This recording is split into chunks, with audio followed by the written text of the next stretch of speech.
Today is one of those videos I have been excited to make, but dreading a little bit as well. Today we're going to cover what did it cost to actually build the car as it sits in its current state today. So anyone who thinks I've been financially responsible, mom, dad, my girlfriend, just stop watching now. You're not going to want to see this.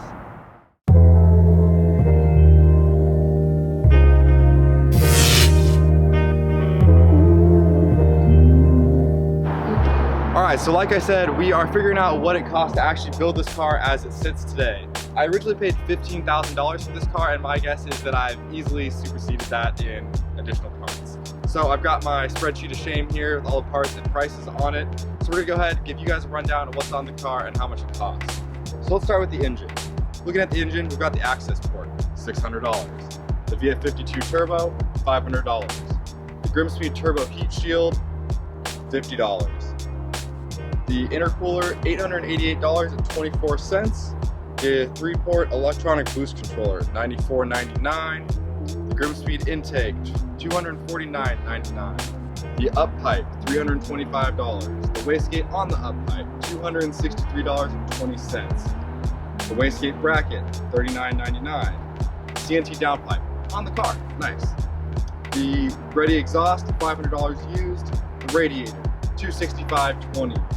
The two different shrouds, $79.99 for radiator and $68.39 for the alternator. The fuel pump, $134.10. The injectors, $480. The injector plugs that go on there as an adapter, $60 additional dollars. The TGV deletes, $299.99. The IAG fuel rails, $179.99. The turbo oil feed, $89.99, and the braided fuel lines, $199.99. So that brings all of the engine components and performance numbers to a whopping total of $5,805.68.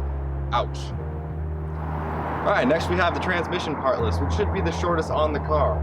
So we have the Spec Stage 3 Plus clutch and lightweight flywheel for a total of $1,048.15. The Cobb short throw shifter for $135.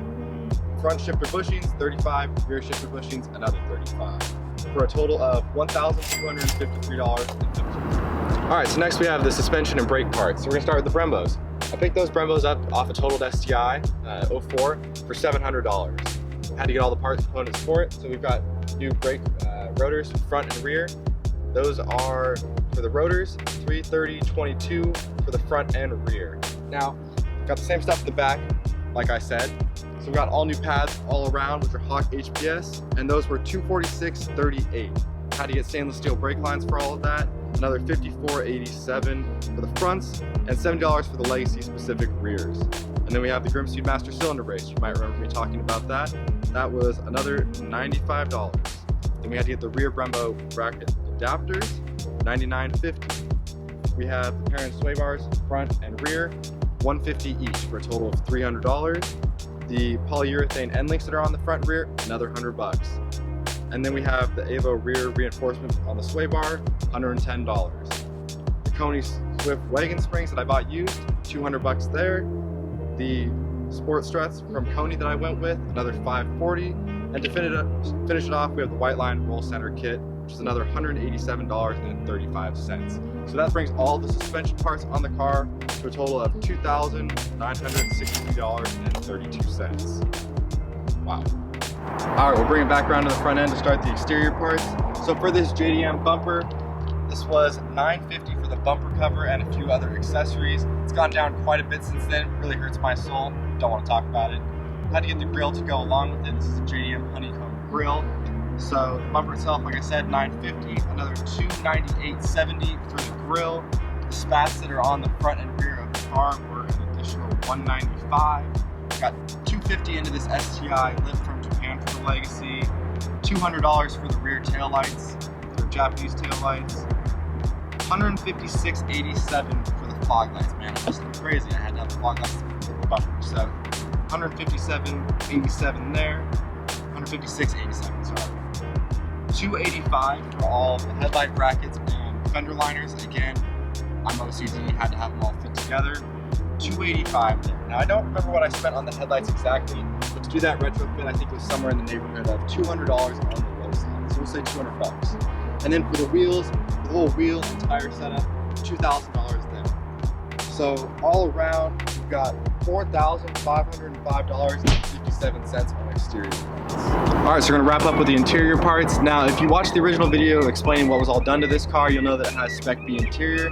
So this list added up pretty quickly. Started off nice and small with the red line shift boot for the e-brake and the shift knob. $150 for that. Then we had to get the Cobb red shift knob to match, $70 there. And here's where it starts adding up. We've got the Spec B seats and door cards, that was $1,000, not included shipping from the East Coast. We've got a full black interior swap that included everything else that I needed, from the A-pillars to the carpet, trim pieces to match that Spec B interior. That was $500. Now to get the rear seat reupholstered, just the upright portion to match the rest of the Spec B interior was $600. Definitely didn't see that coming until I went and had to pay the bill. That one hurt. We had another $352 in miscellaneous parts from a junkyard to finish the Spec B interior swap. $45.32 for the WRX pedals. $36.90 for the Pro Sport dead pedal that matches those WRX pedals. $478 for the damn steering wheel. And then an additional $350 for the JDM double din unit in here. So that brings our interior to a total of $3,582.22. All right, so you guys heard what the parts on this car cost individually, and then with them added up kind of by category. So a quick drum roll here for the total price of parts on this car while I do some quick math. All right, so in total for every part on this 2005 Legacy GT, I have spent $17,909.59. Wow. Wow, I had very carefully avoided adding up that number until today, making this video. I have to say I'm a little bit stunned. It's quite a bit of money on the car, but I wouldn't change a thing. I absolutely love this car, love driving it each and every day when I take it out. So no regrets, absolutely none. But there will be a quick edit after the video. We can grab some shots down here at sunset that I think look absolutely phenomenal. So I threw together a quick edit for you guys. But in the meantime, you guys know the drill. Show us some support, hit that like button, leave a comment down below what you thought of this video. And if you're not already subscribed, be sure to hit that subscribe button, and we'll see you next week.